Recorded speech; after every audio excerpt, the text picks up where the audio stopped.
সূরা বাকারার 49 নম্বর আয়াতের তাফসীর পড়লে বুঝবেন। ফেরাউন না বাদেন না, সে স্বপ্নে দেখছিল যে তার সিংহাসন ফুরি যায়। এরপরে উজির নাজির করতাল এই ক্যাবিনেট বসি এটার ফল বাইর করছে। কত যাবো না, আপনার দেশে এমন একটা সন্তান হতাশ হইতেছে, এইটার কারণে আপনার শেয়ার ফল হয়ে যাব। পরিশেষে ফেরাউন এমন সিদ্ধান্ত নিছে, ডোন্ট মাইন্ড, কোনো নারী পুরুষ একসাথে হতে পারবে না, স্বামী স্ত্রী অর্ডিনেন্স জারি করছিল। এবং কি সকল অন্তঃসত্ত্বা মহিলাদেরকে এক জায়গায় আনছে। কি ছেলে হয় না মেয়ে হয় দেখার বিষয়, ছেলে হইলে কতল।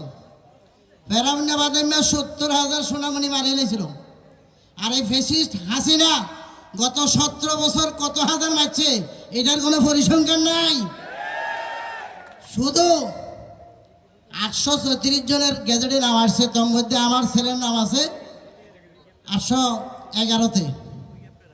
সম্মানিত উপস্থিতি, আমি সকল শ্রেণীর নেতৃবৃন্দদের হাতে শ্রদ্ধা রাখি একটা কথা বলছি, দীর্ঘ সংগ্রাম ত্যাগ তিতিক্ষা পরে এই শহীদদের রক্তের বিনিময়ে সকলের প্রচেষ্টায় এই ফ্যাসিস্ট হাসিনাকে বিদায় করা সম্ভব হয়েছে।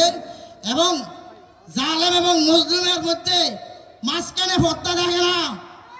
মজলুম যখন আল্লাহর কাছে হাত তুলে, আমার মতো সন্তান হারা হাজার হাজার মা ভোর রাত্রে উঠে আল্লাহর কাছে ফরিয়াদ করছে। এই ফরিয়াদের ডাক যখন আকাশে পৌঁছে গেছে, তখন একটা সুরত বাংলাদেশে নাজুল হয়েছে, আবাবিল পাখি।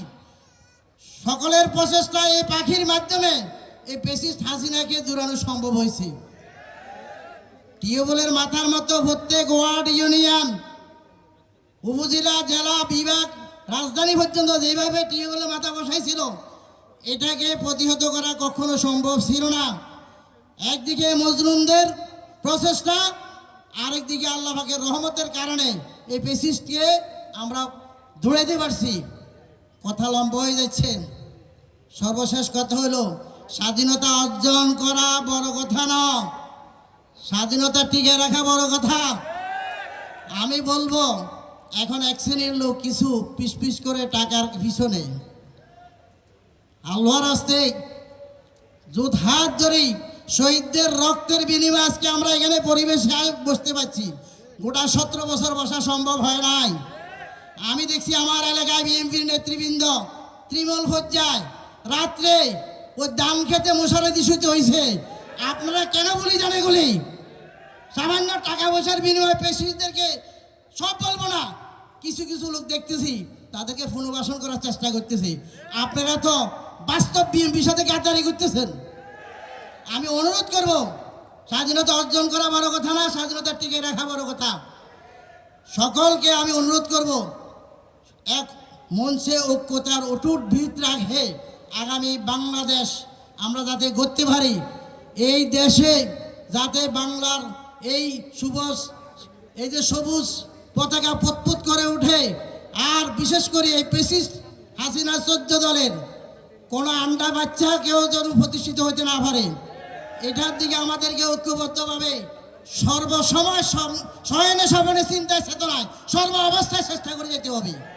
তাহলে আল্লাহ রহমত থাকবে ইনশাল্লাহ।